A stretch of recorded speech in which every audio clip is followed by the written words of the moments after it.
This is Too Far Enterprises, and I won't take up too much of your time. The title will be The Truth Hurts, and I'm going to let someone explain to you about the walk of the black man in America and mostly all over this world. Or the business.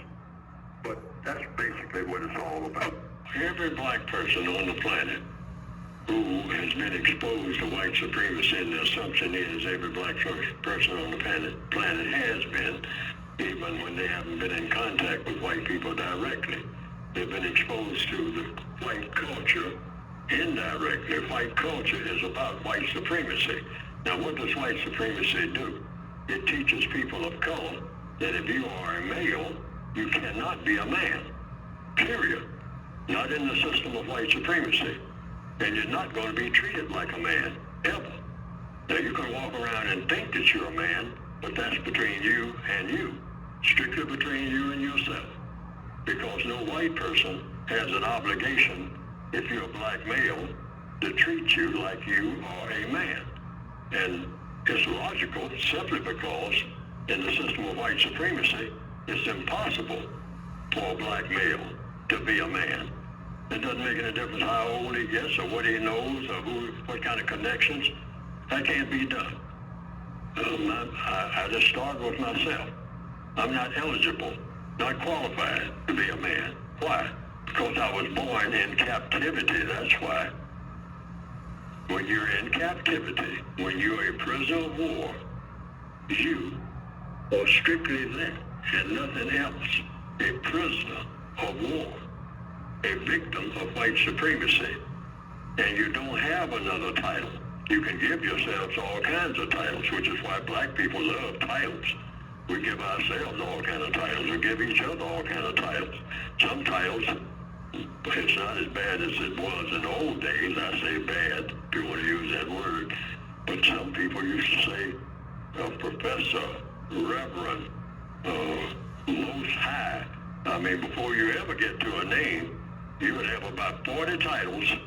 You know, when somebody introduces you, you're supposed to be what you call a big shot Negro in the old days.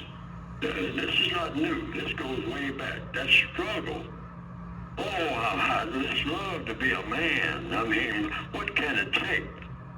But by this generation, what you call the new millennium, most young black people have looked around. They have looked at the people that came before them, who since the 1960s, the white supremacists have done a rough job on black malehood. First of all, giving them an option that you can continue to be a big boy, or if you really want to get some material benefits, put on some gold slippers and skip around, and grin all the time and all like that, and have a little money in your pocket. Now you can be a black girl. If you're a black male, you can be a black girl, but you cannot be a man. You will never be a man in the system of white supremacy. Now they have put that in cement. They have written, or rather in steel, or whatever the hardest subject, a diamond. The white supremacists have put that philosophy out here since the 1970s. That's the benchmark that I give it. All over the world, and they're spreading it.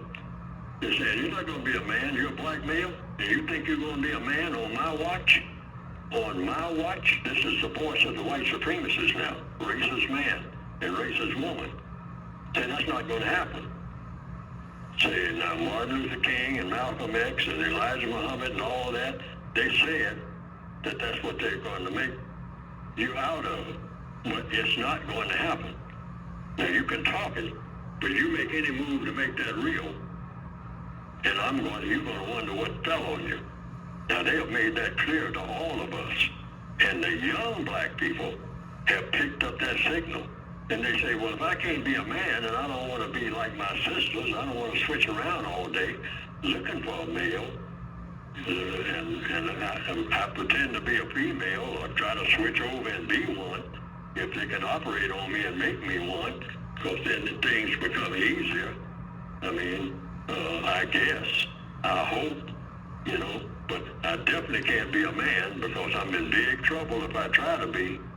Then What can I be? Well, the white supremacist said, well, I'll give you another outside option. You can go around and pretend that you're a man by doing harm to other black people. Yes, cursing out black females, calling them names and all like that. Write songs about them where you call them all kinds of names and kick them all up and down the street. We don't care about that. Kick your mother up and down the street. I mean, we rejoice when we see you do that. Okay? But if you start acting anything like you ask for respect from us, the white supremacists, boy, you're going to get dead real quick. Most black males, we know that because they teach us that in no uncertain terms. When we really start asserting ourselves and say, you're going to respect me as a man. And the white supremacists said, you tell that to other black people. But don't you get in my face ever, boy, and act like you're even thinking like that dealing with me. Now, I'll play with you for a little while. I'll laugh and joke with you. But if you get serious and think that you're going to be a man, and when I'm here, because there ain't one man in this house, and when I say house, I mean the entire planet Earth. Anytime you think with your black self, you're going to be a man in my presence, you got another thing coming. Now, like I said, I'll play with you. I'll kid around with you. I'll joke with you. I'll play some ball games with you and all like that. Don't you ever think that you're a man. You're a boy, or you can act like your sisters and be a girl, and you ain't got no other choices with me. But you got all kind of choices with your own people. Even though your own people are really not your own people, they're mine too. But you can kill them. You can tell them, ain't nobody gonna disrespect you. Well, you tell that to other black people, boy. Well, don't you ever even think it. In my presence, you don't even have to say it. Don't you even act like you might be thinking that. Or you're gonna find out what hell is. And you know what? The white supremacists have proven that they can deliver on that message every time. And I don't care who you are, if you're black on this planet. When you really put them to an acid test, they have so far proven that nobody will take them on. Because nobody knows how to, including Neely Fuller. I'm just trying to find out. I'm in their prison too. I was born in their prison too. Yes, I have to thank Mr. Neely Fuller because he's given us a truth that no matter how you view things, the reality of the situation is he makes a lot of sense.